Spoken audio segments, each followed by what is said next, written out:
जय हिंद। आज के इस नए वीडियो में आपका बहुत बहुत स्वागत है। इस वीडियो में हम लोग मैट्रिक बोर्ड परीक्षा 2026 के लिए मैथ का बोर्ड मॉडल ऑब्जेक्टिव प्रश्न लेकर आए हैं। यह प्रश्न जो है 18/2/2026 के लिए बहुत ही महत्वपूर्ण होने वाला है, तो आप वीडियो को अंत तक जरूर देखिएगा। यदि वीडियो अच्छा लगे तो वीडियो को लाइक करिएगा और चैनल को सब्सक्राइब करिएगा।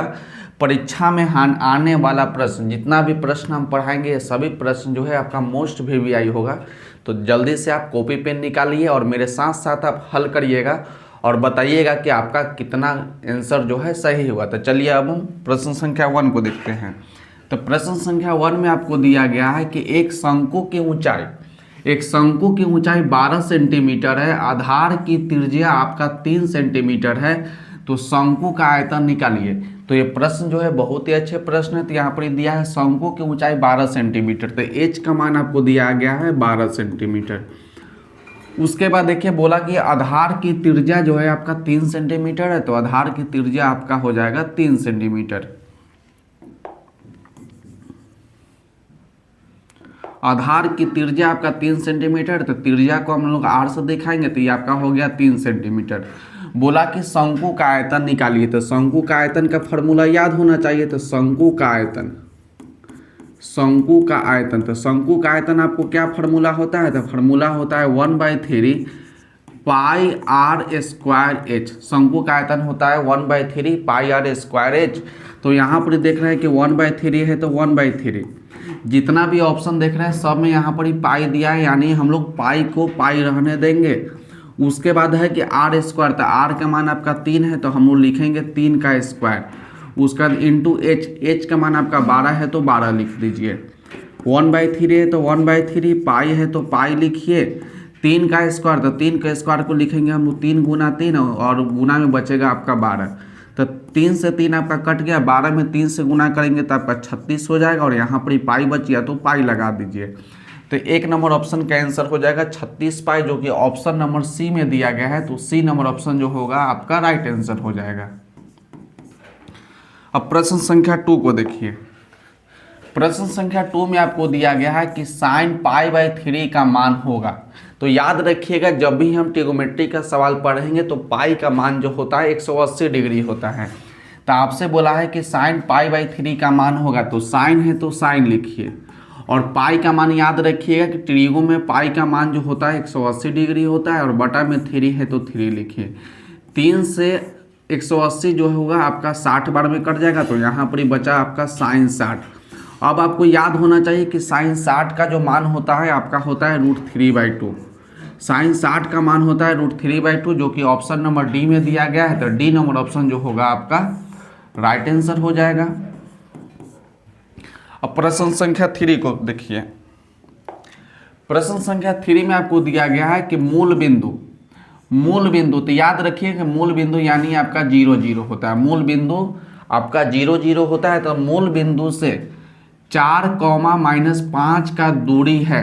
तो इस प्रश्न को देखिए, इसमें आपको दूरी निकालना है, और वो बोला है कि मूल बिंदु से।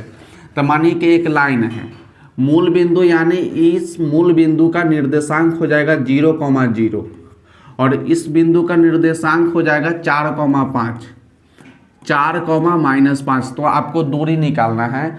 तो जब भी आपको दूरी निकालना होगा ना, और बोलेगा कि मूल बिंदु से, तब याद रखिए कि x² + y²। ये फार्मूला को कब लगाएंगे? जब आपको बोलेगा मूल बिंदु से दूरी निकाले। तो मूल बिंदु से दूरी निकालने का सूत्र होता है कि √x² + y²। x का मान 4 हो जाएगा और y का मान आपका हो जाएगा -5। तो x के जगह पे 4 लिखिए, तो यहाँ पर लिखेंगे 4, तो 4 का स्क्वायर हो जाएगा, प्लस y के जगह पे -5 है तो -5 लिखिए, इसमें भी आप स्क्वायर लगा दीजिए। तो 4 का स्क्वायर आपका 16 हो जाएगा, प्लस लिखिए माइनस का स्क्वायर, तो माइनस का स्क्वायर मानी माइनस गुने माइनस, तो आपका प्लस हो जाएगा, और 5 के स्क्वायर आपका 25 हो जाएगा। इसको जोड़ दीजिए, 16 25 को जोड़ेंगे तो आपका हो जाएगा 5 5 10 11 2 1 3 1 4, मतलब √41, जो कि ऑप्शन नंबर सी में दिया गया है। तो सी नंबर ऑप्शन जो होगा आपका राइट आंसर होगा। अब प्रश्न संख्या 4 को देखिए। प्रश्न संख्या 4 है कि किसी बाह्य बिंदु से वृत्त पर खींची गई स्पर्श रेखा की लंबाई होगा प्रश्न को देखिए ध्यान से कि किसी बाह्य बिंदु से वृत्त पर खींची गई स्पर्श रेखा की लंबाई होगा। तो देखिए यहाँ पर एक वृत्त बनाए, एक वृत्त बनाए और वृत्त से बोला कि किसी बाह्य बिंदु से वृत्त पर खींची गई स्पर्श रेखा, तो स्पर्श रेखा यही ना हुआ, ये बाह्य बिंदु है, इससे आप लोग स्पर्श रेखा खींचे। तो किसी बाह्य बिंदु से वृत्त पर खींची गई स्पर्श रेखा की लंबाई जो होता है आपस में बराबर होता है या कहिए कि आपस में समान होता है, तो बी नंबर ऑप्शन जो होगा आपका राइट हो जाएगा। तो इसको एक बार ध्यान से देखिए, बोला कि एक वृत्त है और बोला कि बाह्य बिंदु से, तो बाह्य बिंदु से तो वृत्त पर दो रेखा खींचे जो वृत्त को स्पर्श करता है, जो वृत्त को स्पर्श करता है, तो बोला कि इसकी लंबाई आपस में क्या होता है, तो इसकी लंबाई आपस में समान होता है या कहिए कि बराबर होता है। तो बी नंबर ऑप्शन जो होगा आपका राइट हो जाएगा। अब प्रश्न संख्या 5 को देखिए। प्रश्न संख्या 5 में बोला कि बिंदु a, b और -a, -b के बीच का दूरी निकालना है, आपको दूरी निकालना है। और यहाँ पर दो बिंदु दिया गया था जिसमें से आपका पहला बिंदु हो जाएगा और यहाँ पर ये आपका दूसरा बिंदु हो जाएगा। पहला बिंदु का निर्देशांक दिया गया है a, b और दूसरा बिंदु का निर्देशांक दिया गया है -a, -b। तो आप जानते हैं ना कि निर्देशांक होता है तो पहले वाला x का मान, दूसरा वाला y का मान, तो इसको हम लोग x1 और y1 से दिखाएंगे और इसको हम लोग दिखाएंगे x2, y2 से। यानी x1 का मान हो गया a, y1 का मान हो गया b, x2 का मान हो गया -a और y2 का मान हो गया -b। आपको निकालना है दूरी। तो दूरी निकालने का सूत्र जो होता है √x2 - x1 का होल स्क्वायर, x2 - x1 का होल स्क्वायर और प्लस y2 - y1 का होल स्क्वायर। तो इस फार्मूला को याद रखिएगा कि दूरी निकालने का सूत्र होता है √x2 - x1 का whole square plus y2 - y1 का होल स्क्वायर। रूट लगाएंगे। अब x2 के जगह पे x2 का मान, x1 के जगह पे x1 का मान, y2 के जगह पे y2 का मान, y1 के जगह पे y1 का मान रखेंगे। तो x2 का मान कितना है, -a है तो -a लिखिए, माइनस फार्मूला वाला x1, तो x1 का मान a है तो a लिखिए, स्क्वायर लगा है तो हम लोग इसके घेर के स्क्वायर लगा देंगे, प्लस y2, तो y2 का मान आपका माइनस में b है तो माइनस में b लिखिए, माइनस y1, तो y1 का मान आपका b है तो b लिखिए। उसके बाद हम लोग स्क्वायर लगा देंगे। अब देखिए माइनस में a तो माइनस में 2a, माइनस में a माइनस में a तो माइनस में 2a, तो इसको आप घेर के स्क्वायर लगा दीजिए, प्लस माइनस में b माइनस में b तो माइनस में 2b का होल स्क्वायर। उसके बाद आपका क्या हो जाएगा कि माइनस का स्क्वायर तो आपका प्लस में बदल जाएगा, 2 का स्क्वायर तो आपका 4 हो जाएगा और a के ऊपर जाएगा तो 4a स्क्वायर, प्लस यहाँ पर भी माइनस का स्क्वायर तो प्लस हो जाएगा, 2 का स्क्वायर तो आपका 4 हो जाएगा और b का ऊपर आपका स्क्वायर चल जाएगा। उसके बाद यहाँ क्या करेंगे, दोनों में से 4 को कॉमन ले लेंगे। तो जब दोनों में से 4 आप कॉमन लीजिएगा तो 4 बाहर निकल जाएगा, ब्रैकेट में बचेगा a स्क्वायर प्लस में b स्क्वायर। ध्यान से देखिए, दोनों में से 4 कॉमन ले लिए तो आपका बच गया a स्क्वायर प्लस में b स्क्वायर। तो ऑप्शन नंबर सी में देख रहे हैं कि √4 a square plus b square दिया गया है, लेकिन अभी हम नहीं रुकेंगे क्योंकि इसके आगे बी नंबर ऑप्शन देख रहे हैं कि 2√a square plus b square दिया है। तो 4 को हम लोग लिख सकते हैं 2 गुना 2, ब्रैकेट में आपका a square plus b square. तो देख रहे हैं कि यहाँ से हम लोग 2 को भी बाहर निकालेंगे, तो 2 जब बाहर निकालिएगा ब्रैकेट में बच जाएगा a square plus b square. तो यहाँ पर ये ऑप्शन नंबर बी भी ऑप्शन होगा। ऑप्शन नंबर बी में देख रहे हैं कि 2√a square plus b square, तो ये भी होगा। और ऑप्शन नंबर सी में देख रहे हैं कि 4√a square plus b square होगा, तो आपका बी और सी दोनों होगा, जो कि ऑप्शन नंबर डी में दिया गया है। तो डी नंबर ऑप्शन जो होगा आपका राइट आंसर होगा। अब प्रश्न संख्या 6 को देखिए। करा कि प्रश्न संख्या 6 में आपको दिया गया है कि बिंदु 4,3 किस चतुर्थांश में है। तो इसको आप ध्यान से समझिएगा क्योंकि इससे एक सवाल आपको जरूर पूछा जाएगा। तो सबसे पहले हम लोग अक्ष बनाएंगे। तो ये आपका x अक्ष होगा, तो एक तरफ आपका प्लस में होगा, एक तरफ आपका माइनस में होगा। उसके बाद हम लोग y अक्ष बनाएंगे, तो y ऊपर प्लस में और नीचे आपका y माइनस में। तो ये आपका पहला घर हो गया, ये आपका दूसरा घर, ये आपका तीसरा घर हो गया और ये आपका चौथा घर हो गया। तो याद रखिए कि पहला घर में आपका एक्स वाई, तो जब भी निर्देशांक लिखते हैं तो पहले वाला एक्स और बाद वाला आपका वाई होता है। तो पहला घर में जो होता है दोनों माइनस में, एक्स भी प्लस में और वाई भी प्लस में। याद रखिएगा कि पहला घर में एक्स भी प्लस वाई भी प्लस, दूसरा घर में एक्स माइनस और वाई का चिन्ह होगा तो वाई प्लस में होगा, तीसरा घर में एक्स भी माइनस में और वाई भी माइनस में, और चौथा घर में आपका एक्स प्लस में और वाई माइनस में। तो इसको आप ध्यान से रखिएगा, पहला घर प्लस प्लस, दूसरा घर माइनस प्लस, तीसरा घर माइनस माइनस और चौथा घर आपका प्लस माइनस। तो यहाँ देख रहे हैं कि 4,3 दिया गया है, तो हमको 4 और 3 से कोई मतलब नहीं। देख रहे हैं कि 4 जो है प्लस में है और 3 जो है आपका प्लस में है, इसी को देखना है। 4,3 से कोई मतलब नहीं, देखना है केवल कि प्लस में है कि माइनस में। तो 4 प्लस में और 3 आपका माइनस में है, तो आपका प्लस प्लस, तो प्लस प्लस कौन घर में आता है? तो प्रथम घर में आता है, यानी ऑप्शन नंबर ए जो होगा आपका राइट आंसर हो जाएगा। यदि आपसे पूछता कि -4,2 किस घर में है, आपसे प्रश्न पूछा कि -4,2 किस घर में है, तो हम लोग क्या देख रहे हैं कि पहला माइनस में और दूसरा आपका प्लस में। तो इसका आंसर आप क्या बताइएगा? पहला माइनस दूसरा प्लस, तो आपका दूसरा घर में होगा। ये आपका कौन सा घर में होगा? आपका सेकंड वाला घर में होगा। एक और बताइएगा कि -6 और -3 किस घर में है? माइनस में 6 और माइनस में 3, तो ये आपका पहला माइनस में और दूसरा माइनस में। तो माइनस माइनस कौन सा घर में है? तो माइनस माइनस आपका तीसरा घर में है। तो इसका आंसर जो होगा आपका थर्ड हो जाएगा। अब चलिए प्रश्न संख्या 7 को देखिए। प्रश्न संख्या 7 में आपको दिया गया है किसी वृत्त की परिधि 44 सेंटीमीटर है। किसी वृत्त की परिधि जो है 44 सेंटीमीटर है, तो वृत्त का व्यास होगा। आपको यहाँ पर एक पूछा है कि व्यास बताना है कि क्या होगा, और प्रश्न में दिया गया है कि वृत्त की परिधि जो है 44 सेंटीमीटर है। तो देखिए हम लोग लिखेंगे वृत्त की परिधि,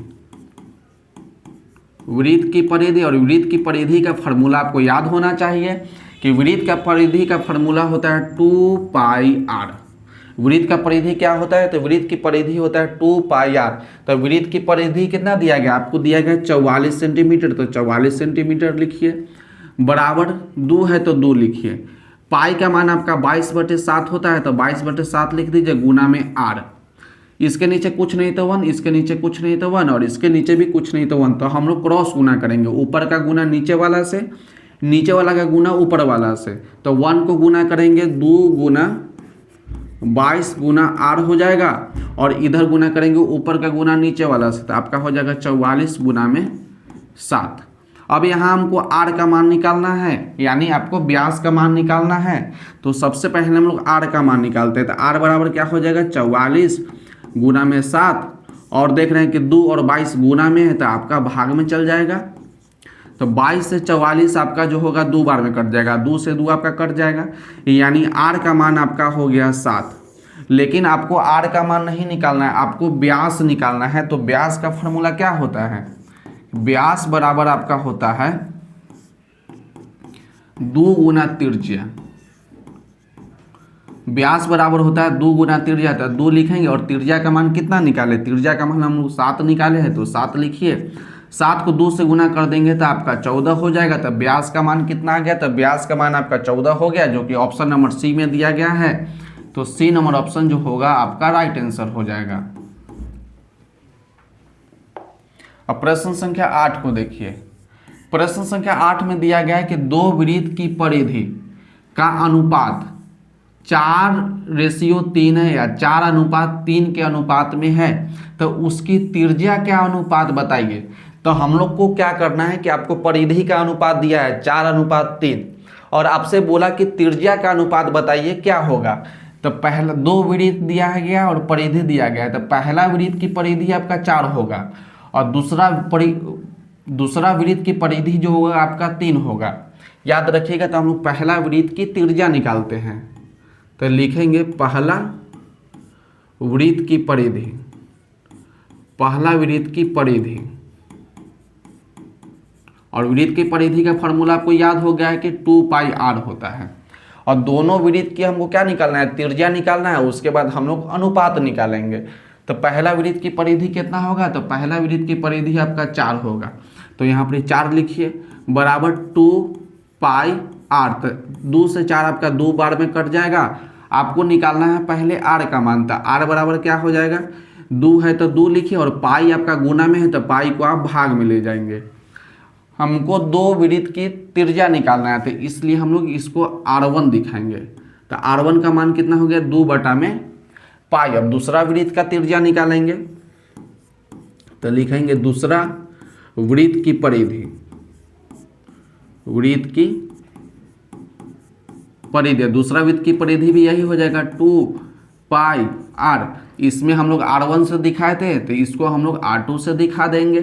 तो परिधि कितना दिया गया, परिधि आपको 3 दिया गया है, तो 3 लिखिए बराबर 2 पाई को पाई रहने दीजिए, और R2 का मान निकालना है। तो R2 बराबर क्या हो जाएगा, R2 बराबर हो जाएगा, यहाँ पर 3 है तो 3 लिखिए, और 2 पाई आपका गुना में है तो इसको आप भाग में ले जाएंगे। तो R1 का भी मान निकाल लिए 2 बटा में पाई, और R2 का मान निकालिए 3 बटा में 2 पाई। तो आपको यही ना निकालना था, त्रिज्या का अनुपात आपको निकालना है। तो अनुपात कितना किसका निकालना है, तो पहला वृत्त का त्रिज्या, तो पहला वृत्त का त्रिज्या R1 और दूसरा वृत्त की त्रिज्या आपका R2, इसका अनुपात निकालना है। तो बटा में लिखिए R1 था, R1 का मान आपका है 2 बटा में पाई, R1 का मान आपका है 2 बटा में पाई, और R2 का मान है आपका 3 बटा में 2 पाई। तो ऊपर वाला जो रहेगा उसी को लिखेंगे, तो 2 बटा में पाई, और नीचे वाला है 3 बटा में 2 पाई, तो इसको पलट के लिखेंगे। तो 2 पाई ऊपर चल जाएगा और 3 को आपको नीचे लिखिए। तो देखिए पाई से पाई आपका कट जाएगा, तो 2 को 2 से गुना करेंगे तो 4 हो जाएगा, और नीचे आपका 3 है, तो 4 बटा में 3, तो इसको अनुपात में लिखेंगे तो आपका हो जाएगा 4:3, जो कि ऑप्शन नंबर बी में दिया गया है। तो बी नंबर ऑप्शन जो होगा आपका राइट आंसर हो जाएगा। अब प्रश्न संख्या 9 को देखिए, तो जल्दी से इसका आप सॉल्व कीजिए और इसका आंसर आप कमेंट करके बताइए।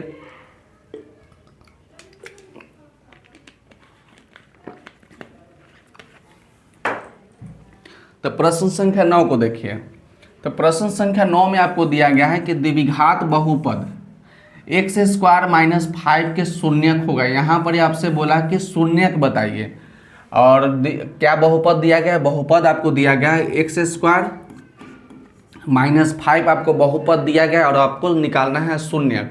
तो जब भी शून्यक निकालना होगा ना, तो हम लोग बराबर में 0 ले लेंगे। तो बराबर में 0 ले लीजिए, उसके बाद आपका है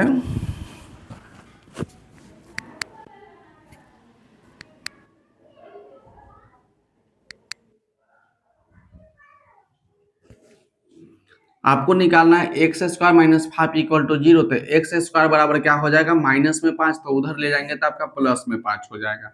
अब स्क्वायर को हटाएंगे हम लोग, रूट लगाएंगे तो आपका 5 हो जाएगा। और याद रखिएगा कि स्क्वायर को हटाएंगे तो रूट लगाएंगे, तो प्लस माइनस लेके लगाएगा, तो एक्स का मान कितना हो जाएगा, तो एक बार प्लस में आपका रूट अंडर 5 हो जाएगा, और एक बार आपका माइनस में रूट अंडर 5 हो जाएगा, जो कि ऑप्शन नंबर सी में दिया गया है। तो सी नंबर ऑप्शन जो होगा आपका राइट आंसर होगा। अब प्रश्न संख्या 10 को देखिए, प्रश्न संख्या 10 में दिया गया है कि भाज्य ए तथा भाजक बी के लिए a बराबर बी क्यू प्लस आर में आर के लिए कौन सत्य है। तो इस प्रश्न को ध्यान से देखिएगा, आपको दिया गया है कि a बराबर बी क्यू प्लस में आपका आर दिया है। तो आपको फॉर्मूला आपको याद रखना होगा कि फॉर्मूला होता है कि भाज्य बराबर भाजक गुने भागफल, भाज्य बराबर होता है भाजक गुने भागफल,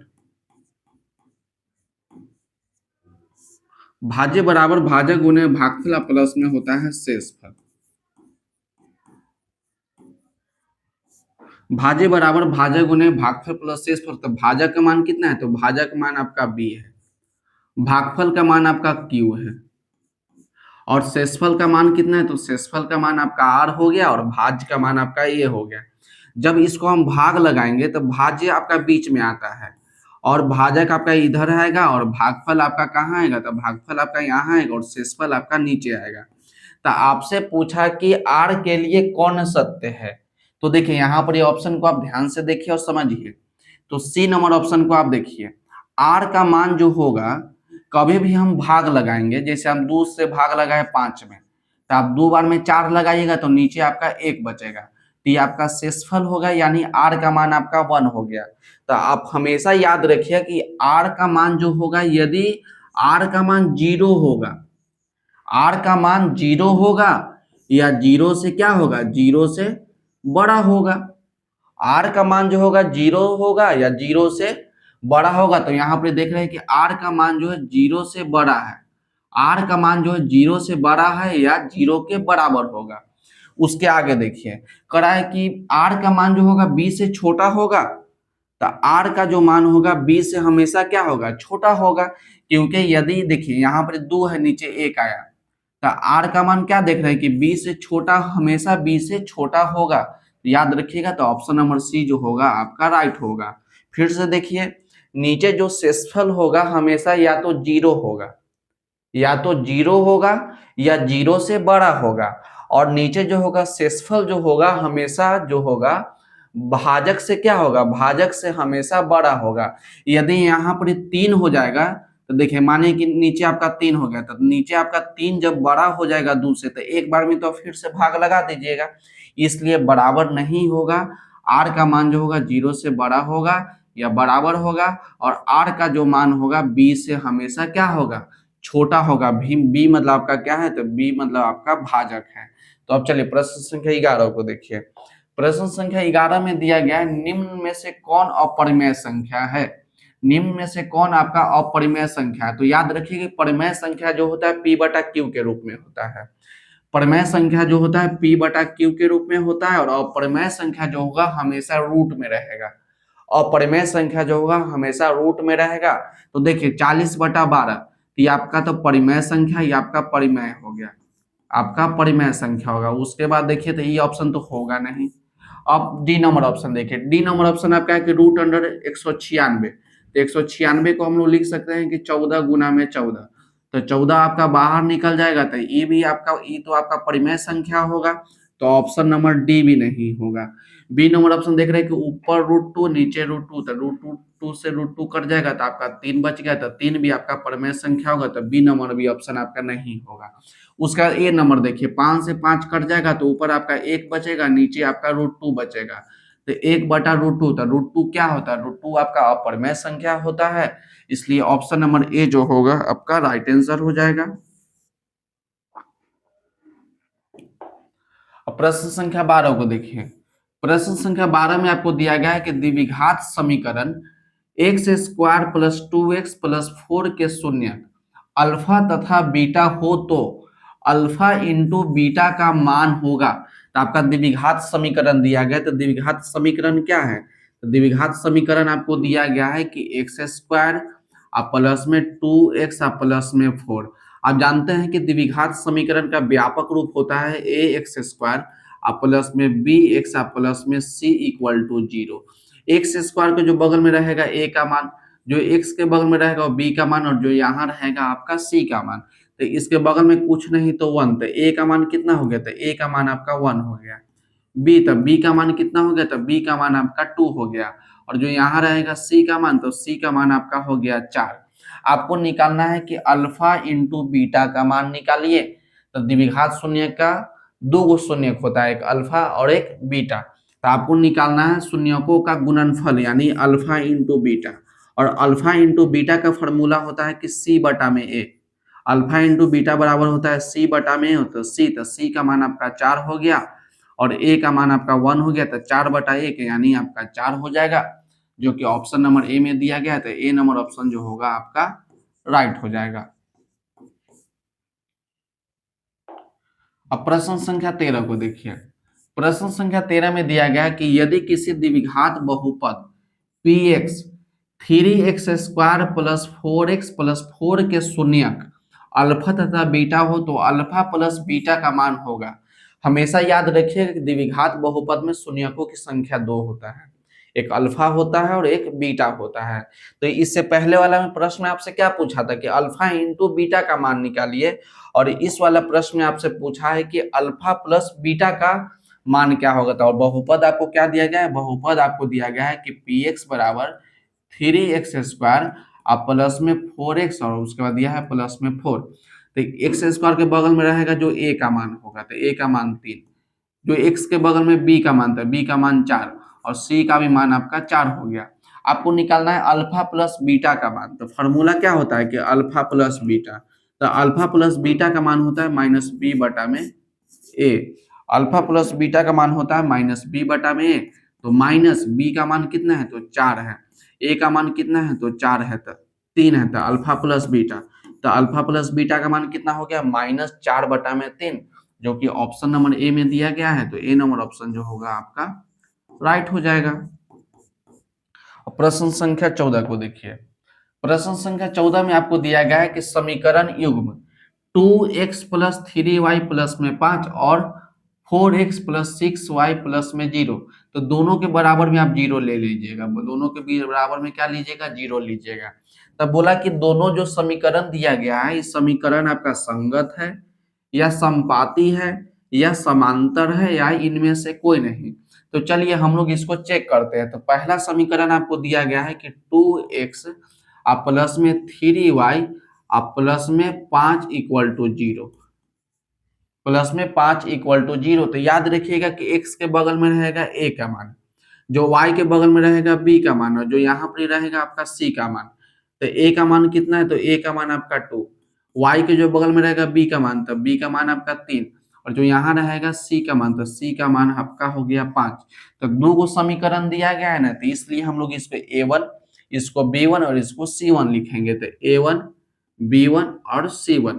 और दूसरा समीकरण देखिए, दूसरा समीकरण आपका है कि 4x प्लस में 6y प्लस में 10 इक्वल टू 0, तो इसको हम लोग a2 लिखेंगे। तो a2 का मान कितना है जो बगल में होगा तो 4, b2 तो b2 का मान क्या होगा जो y के बगल में रहेगा तो 6, c2 का मान जो यहाँ रहेगा तो c2 का मान आपका 10। तो हम लोग निकालेंगे a1 बटा a2, a1 बटा a2, तो a1 का मान आपका 2 और a2 का मान आपका 4, जब इसको काटेंगे तो आपका 1 बटा 2 हो जाएगा। उसका निकालेंगे हम लोग b1 बटा b2, तो b1 का मान आपका 3 और b2 का मान आपका 6, जब इसको भी काटेंगे तो 1/2 हो जाएगा। उसके बाद निकालेंगे c1 बटा c2, तो c1 बटा में c2, तो c1 का मान कितना है तो c1 का मान आपका 5 और c2 का मान यहाँ देखना है कि 10, जब इसको भी काटेंगे तो आपका हो जाएगा 1/2। तो a1 बटे a2 का मान भी 1/2, b1 बटे b2 का मान भी 1/2 और c1 बटे c2 का भी मान आपका 1/2, यानी हम लोग देख रहे हैं कि a1 बटे a2 का मान बराबर है b1 बटे b2 का मान से और बराबर है c1 बटे c2 का मान से, यानी तीनों का मान जो है 1/2 है। जब इस कंडीशन में क्या होता है, जब a1 बटे a2 बराबर होगा b1 बटे b2 के, बराबर होगा c1 बटे c2 के, तो इस हालत में जो होता है समीकरण जो होगा आपका संगत होगा, यानी ऑप्शन नंबर ए जो होगा आपका राइट आंसर हो जाएगा।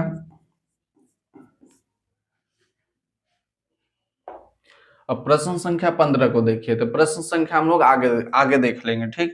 प्रश्न संख्या 16 को देखिए। प्रश्न संख्या 16 में आपको दिया गया है कि वृत्त की स्पर्श रेखा, वृत्त की स्पर्श रेखा स्पर्श बिंदु से होकर जाने वाली त्रिज्या पर होती है। इसको समझिए, एक वृत्त है, एक वृत्त है, एक वृत्त, और इस पे हम लोग दो स्पर्श रेखा खींचते हैं, मानिए कि एक बिंदु यहाँ पर, इससे एक स्पर्श रेखा जाएगा और एक स्पर्श रेखा जो होगा यहाँ से जाएगा, एक स्पर्श रेखा हो यहाँ जाएगा, ये आपका मूल बिंदु होगा और ये आपका त्रिज्या होगा, ये भी आपका त्रिज्या हो जाएगा और ये भी आपका त्रिज्या हो जाएगा। अब पूरा क्या हो जाएगा, पूरा आपका व्यास हो जाएगा। तो बोला कि वृत्त की स्पर्श रेखा, वृत्त की स्पर्श रेखा, ये स्पर्श बिंदु है, तो स्पर्श बिंदु कोई एक ही बिंदु होगा और एक स्पर्श बिंदु यहाँ पर ये होगा। याद रखिए कि स्पर्श बिंदु एक ही होता है, एक यहाँ होगा और एक यहाँ होगा। तो स्पर्श बिंदु से होकर जाने वाली त्रिज्या पर होती है, तो त्रिज्या पर याद रखिएगा हमेशा ये जो होता है लंब होता है। आप नीचे वाला भी देखिएगा तो क्या होगा, त्रिज्या पर हमेशा जो होगा लंब होगा, तो इसलिए ऑप्शन नंबर ए जो होगा आपका राइट हो जाएगा। वृत्त पर खींचा गया स्पर्श रेखा जो होता है हमेशा त्रिज्या पर जो होता है लंब होता है, तो ऑप्शन नंबर ए जो होगा आपका राइट हो जाएगा। अब प्रश्न संख्या 17 को देखिए। प्रश्न संख्या 17 है कि एक वृत्त पर कितनी स्पर्श रेखा खींची जा सकती है। यहां पर ये नहीं बोला कि एक बिंदु से खींचिए, बोला कि एक वृत्त पर कितना स्पर्श रेखा खींचा जा सकता है। यदि एक बिंदु से बोलता तो हम लोग दो स्पर्श रेखा खींच सकते हैं। जैसे एक वृत्त है और एक बिंदु, तो एक बिंदु से एक इधर खींचेंगे और एक इधर खींचेंगे।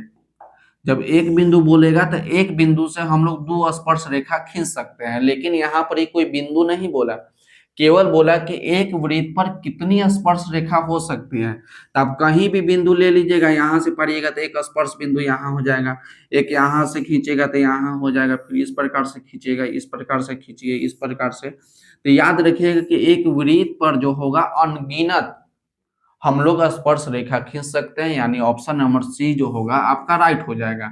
यहाँ पर ही कोई बिंदु का जिक्र नहीं किया कि एक बिंदु से खींचे या दो बिंदु से या तीन बिंदु से, केवल बोला कि एक वृत्त पर कितनी स्पर्श रेखा खींची जा सकती है। तो याद रखिएगा कि एक वृत्त पर अनगिनत या अपरिमित रूप से अनेक स्पर्श रेखा खींची जा सकती है। तो ऑप्शन नंबर सी जो होगा आपका राइट आंसर हो जाएगा।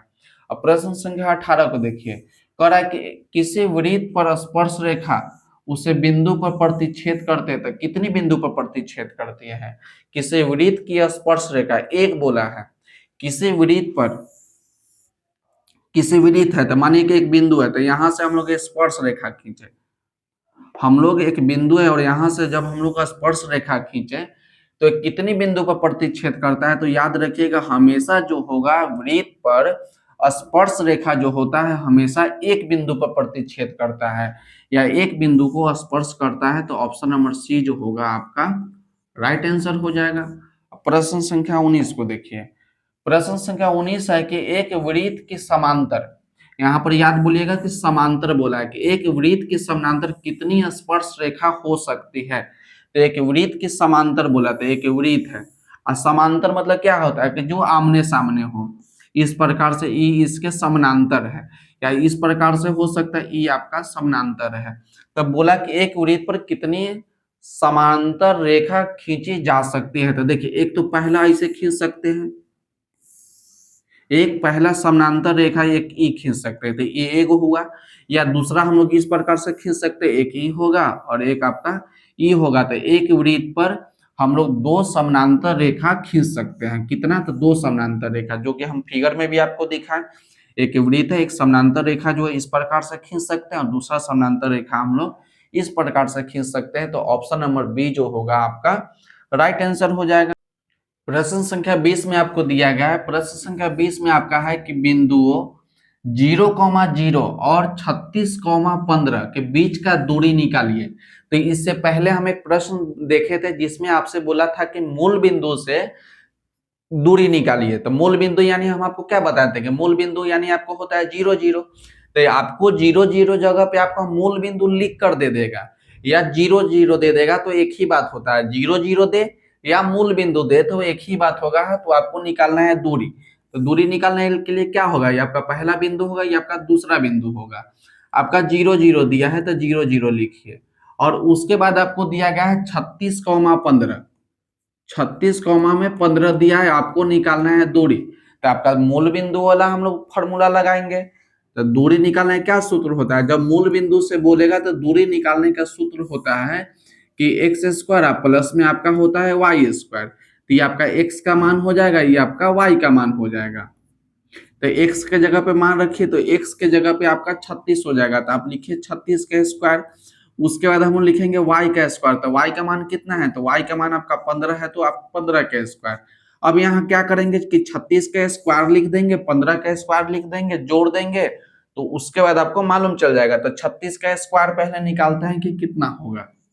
तो हम लोग 36 को 36 से गुना करेंगे, तो 6 में 6 से गुना करेंगे 36, 18 हो जाएगा, 18 19 20 21 हो जाएगा, फिर 6 3 का 18 और 9 1 10 हो जाएगा, यानी आपका 6 8 1 9 2 कितना हो जाएगा, तो 1296 हो जाएगा। तो यहाँ पर हम लिखेंगे 1296, तो 1296 लिखिए, यहाँ पर ही हो जाएगा 15 का स्क्वायर, तो 15 का स्क्वायर आपका 225 हो जाएगा। तो इसमें हम लोग क्या करेंगे, 225 को जोड़ देंगे। तो 225 को जोड़िएगा तो 5 5 10 की 11 और 9 और 2 11 1 12, 2 2 4 1 5 और 1 कितना हो जाएगा, तो 1521 हो जाएगा।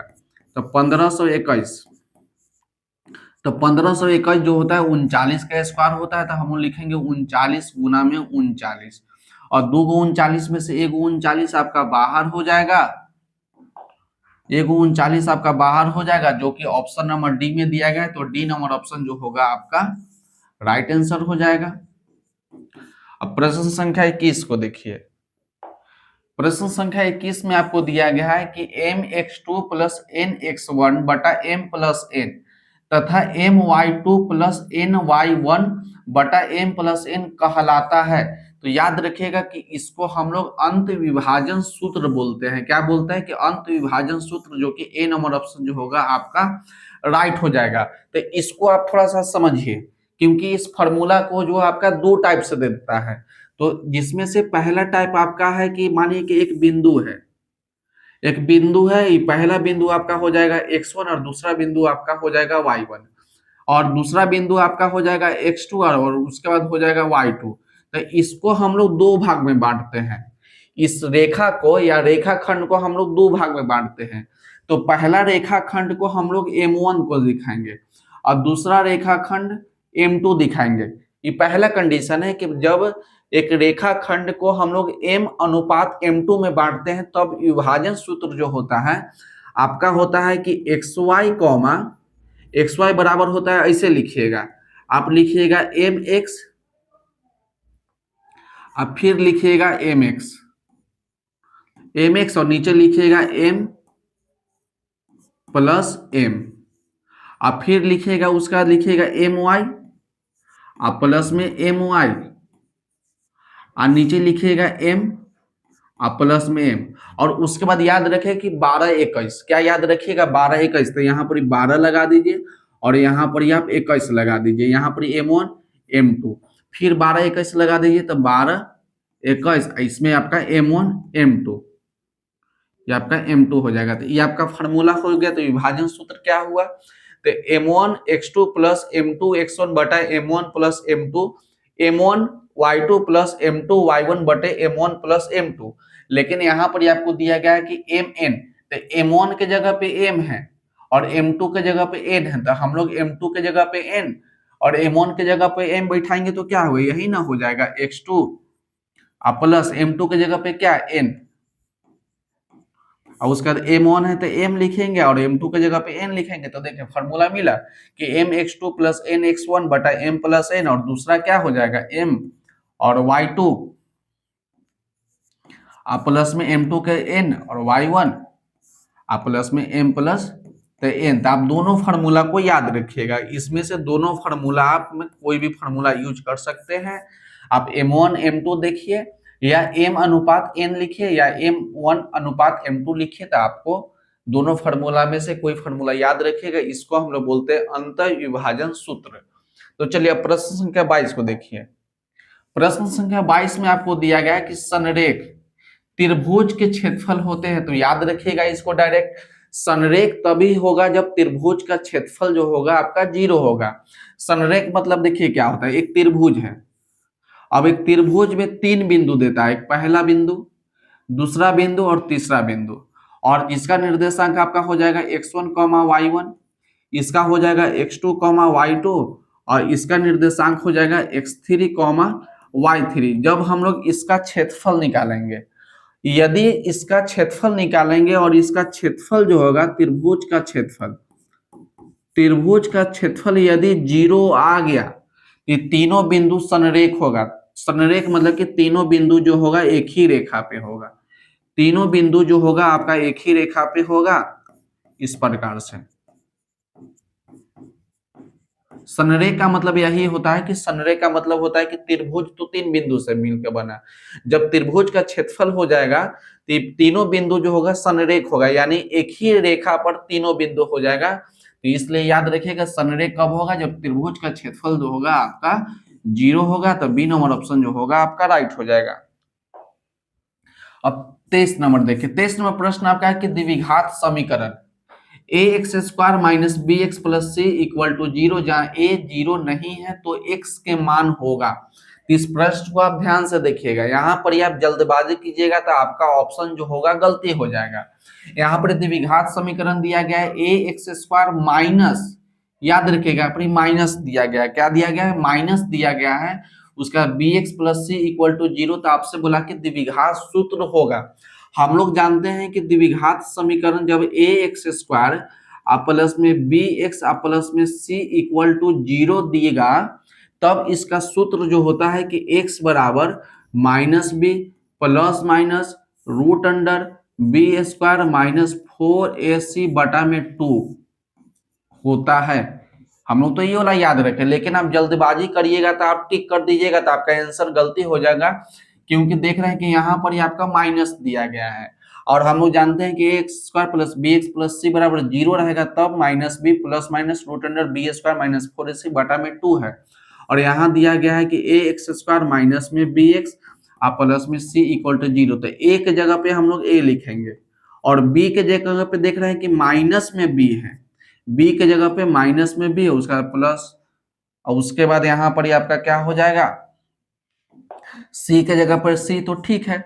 अब इसमें रखिए तो x बराबर क्या हो जाएगा माइनस, ये माइनस फार्मूला वाला, बी के जगह पे क्या है, बी के जगह पे आपका minus B plus minus root under B square, तो बी के जगह पे माइनस बी है तो माइनस बी का स्क्वायर और फिर माइनस 4ac तो a और उसके बाद c, अब बटा में आपका है 2a तो आप यहाँ पे 2a लिखिए। उसका x बराबर क्या हो जाएगा, देखिए माइनस माइनस आपका प्लस में हो जाएगा b plus minus root under, यहाँ है माइनस बी का स्क्वायर तो माइनस का स्क्वायर तो आपका प्लस में हो जाएगा, तो यानी आपका हो जाएगा बी स्क्वायर और माइनस में 4ac और बटा में आपका 2a। अब मिलाइए कि कौन सा ऑप्शन में आपको दिया गया है, तो देख रहे हैं कि option number c b plus minus root under B square minus 4ac बटा में 2a, तो सी नंबर ऑप्शन जो होगा आपका राइट हो जाएगा। अब प्रश्न संख्या 24 को देखिए। प्रश्न संख्या 24 में दिया गया है कि यदि किसी एपी का प्रथम पद ए, यदि किसी एपी का प्रथम पद ए पदांतर आपका डी है, याद रखिएगा पदांतर के जगह पे आपको सार्वअंतर भी देगा, सार्वअंतर भी आपको लिखेगा। तो एपी का प्रथम पद है सार्वअंतर डी, तो एनवा पद होगा, तो एनवा पद निकालने का सूत्र होता है कि एन बराबर A plus N minus 1 into D. ये आपका एनवा पद निकालने का सूत्र हो गया कि एन बराबर A plus N minus 1 into D, जो कि ऑप्शन नंबर ए में दिया गया है, तो ए नंबर ऑप्शन जो होगा आपका राइट हो जाएगा। अब देखिए प्रश्न संख्या 25 को। प्रश्न संख्या 25 में दिया गया है किसी एपी का प्रथम पद ए अब सार्वअंतर या पदांतर आपका डी दिया गया है, तो एन पदों का योग निकालना है। यहाँ पर आपको निकालना है योग। इससे पहले वाला प्रश्न में बोला था कि आपका एनवा पद निकालने का सूत्र बताइए, और यहाँ पर बोला कि योग निकालने का सूत्र निकालिए। तो योग निकालने का सूत्र को लिखते हैं हम लोग एसएन, यानी एसएन लिखने का मतलब होता है कि एन पदों का योग। आपसे प्रश्न में क्या बोला कि एन पदों का योग, तो एसएन का मतलब होता है कि एन पदों का योग। इसका फॉर्मूला होता है n by 2a plus N minus 1 और इंटू में डी होगा। तो एन पदों का योग निकालने का क्या फॉर्मूला होता है कि एसएन बराबर n by 2a plus N minus 1 into d. देख रहे हैं कि ऑप्शन नंबर सी में दिया गया है, तो सी नंबर ऑप्शन जो होगा आपका राइट हो जाएगा। और यहाँ पर ही आपको याद रखना होगा कि ए आपका क्या है, ए आपका है प्रथम पद, डी आपका जो है पदांतर है यानी सार्वअंतर है, और एन आपका है पदों की संख्या। अब 26 नंबर सवाल देखिए। 26 नंबर सवाल में दिया गया कि समानांतर श्रेणी 10 7 4 डॉट डॉट का 30वां पद निकालिए। तो 10 7 4, तो पहला आपका प्रथम पद हो जाएगा, तो ए का मान कितना हो गया, तो ए का मान आपका 10 हो गया। उसका निकालेंगे डी, डी निकालने का है तरीका बाद वाला माइनस पहले वाला, तो 7 माइनस 10 यानी डी का मान आपका हो जाएगा माइनस में 3। आपको निकालना है 30वां पद, यानी एन का मान आपका 30 है। एन का मान कितना है, तो आपको निकालना है 30वां पद, तो एन का मान आपका 30 हो गया। तो पूछ रहा है कि 30वां पद कौन होगा, और इसका फॉर्मूला होता है कि एन बराबर A plus N minus 1 into D. तो ए एन के जगह पे कितना है, एन के जगह पे आपका 30 है तो 30 लिखिए, बराबर ए के जगह पे आपका 10 है तो 10 लिखिए, प्लस एन के जगह पे 30 और माइनस में 1, और डी का मान आपका -3 है तो -3। तो ए 30 बराबर आपका हो जाएगा 10, प्लस 30 में से एक जाएगा आपका आपका 29 हो जाएगा, गुना में -3। तो ए 30 बराबर आपका हो जाएगा 10, प्लस माइनस माइनस हो जाएगा, 29 को 3 से गुना करेंगे तो 9 तरीके 27 और 3 दूना 6, 6 और 2 8 हो जाएगा। तो जब इसको आप घटाइएगा तो 10 माइनस 87 तो आपका हो जाएगा माइनस में 77, यानी आपका 30वां पद कितना हो जाएगा, तो 30वां पद आपका हो जाएगा माइनस में 77, जो कि ऑप्शन नंबर बी में दिया गया है। तो बी नंबर ऑप्शन जो होगा आपका राइट हो जाएगा। इसको आप इससे भी डायरेक्ट बना सकते हैं कि 30वां पद है तो याद रखिएगा कि 30वां पद को डायरेक्ट एक कम करके लिखिएगा। जब भी आपसे बोलेगा कि 30वां पद निकालिए तो एगो कम करके लिखिएगा, तो यानी a प्लस 29d लिखिएगा। एगो क्या करिएगा, तो एगो कम करके लिखिएगा, उसके बाद हम लोग a का मान रख देंगे और d का मान रख देंगे, फिर भी आपका 30वां पद आपको निकल जाएगा। अब प्रश्न संख्या 27 को देखिए। प्रश्न संख्या 27 में दिया गया है कि समानांतर श्रेणी -3 -1/2 2 का 11वां पद निकालिए। तो प्रथम पद आपका ए का मान कितना हो जाएगा, ए का मान आपका -3 हो जाएगा। उसके बाद हम वो डी निकालेंगे, तो डी निकालने का तरीका होता है कि बाद वाला माइनस पहले वाला, तब बाद वाला आपका -1/2, तब बाद वाला माइनस पहले वाला, तो पहले वाला आपका -3 है। और थोड़ा पहले इसको सॉल्व कर लेते हैं। -1/2 माइनस माइनस प्लस आपका हो जाएगा 3/1, एलसीएम ले लेंगे तो आपका 2 हो जाएगा। इसको हो जाएगा -1 प्लस में आपका 6, यानी आपका डी का मान निकल जाएगा 5/2। आपको निकालना है 11वां पद। 11वां पद यानी एन का मान 11। तो हम आपको क्या बताएं कि इसको डायरेक्ट आप लिख सकते हैं, जब 11वां पद निकालना हो तो ए 11 लिखेंगे और उसके बाद लिखेंगे ए प्लस में 10d, एक कम करके। हम आपको यही ना बताया कि जब भी 11वां पद निकालना हो, 20वां पद निकालना हो तो एगो कम करके लिखेंगे। तो ए 11 को लिखेंगे ए प्लस में 10d। अब ए का मान कितना है, तो ए का मान आपका है -3 प्लस 10, और डी का मान हम लोग निकाले हैं 5/2। तो 2 से 10 आपका कट जाएगा 5 बार में, तो -3 प्लस 5 को 5 से गुना करेंगे तो आपका 25 हो जाएगा। यहाँ पर लिखिए 11वां पद। तो यहाँ पर जब आपका 11वां पद क्या निकल के आएगा, 11वां पद आएगा आपका -3 प्लस में 25। जब इसको घटाइएगा तो आपका प्लस में 22 आ जाएगा। तो 11वां पद आपका हो गया प्लस में 22, जो कि ऑप्शन नंबर ए में दिया गया है। तो ए नंबर ऑप्शन जो होगा आपका राइट आंसर हो जाएगा। अब प्रश्न संख्या 28 को देखिए। प्रश्न संख्या 28 में दिया गया है कि सभी वर्ग आपस में होते हैं समानांतर, समान, बहुरूप और समरूप। तो याद रखिएगा, इसको आपको डायरेक्ट याद रखना होगा कि सभी वर्ग जो है आपस में समरूप होते हैं। सभी वर्ग आपस में क्या होते हैं, तो समरूप होते हैं। तो डी नंबर ऑप्शन जो होगा आपका राइट आंसर हो जाएगा। अब प्रश्न संख्या 29 को देखिए। प्रश्न संख्या 29 में आपको दिया गया है कि त्रिभुज ABC तथा DEF की संगत भुजा समानुपाती है तथा संगत कोण बराबर है। तो त्रिभुज ABC तथा DEF में क्या संबंध होगा, तो ये आपका याद रखिएगा कि आपका सर्वांगसम होगा। तो बी नंबर ऑप्शन जो होगा आपका राइट हो जाएगा। सर्वांगसम क्यों होगा, क्योंकि यहाँ बोला कि भुजा जो है समानुपाती है और उसके संगत कोण बराबर है। तो त्रिभुज ABC और त्रिभुज DEF जो होगा क्या होगा, सर्वांगसम होगा। तो ऑप्शन नंबर बी जो होगा आपका राइट आंसर हो जाएगा। प्रश्न संख्या 30 को देखिए। प्रश्न संख्या 30 में आपको दिया गया किसी त्रिभुज के भुजा के शीर्ष के नियामक x1, y1, x2, y2 और x3, y3 है। तो त्रिभुज के केंद्रक का नियामक आपसे पूछा कि केंद्रक का नियामक बताइए। तो देखिए, सबसे पहले एक त्रिभुज बनाते हैं, पहला बिंदु, ये दूसरा बिंदु और ये आपका तीसरा बिंदु। तो त्रिभुज के 3 शीर्ष, पहला शीर्ष, दूसरा शीर्ष और तीसरा शीर्ष। तो पहला शीर्ष का नियामक आपको दिया गया है x1, y1, x1, y1। दूसरा बिंदु का नियामक दिया गया है कि x2, y2, और तीसरा बिंदु का नियामक दिया गया है कि x3 कॉमा में y3।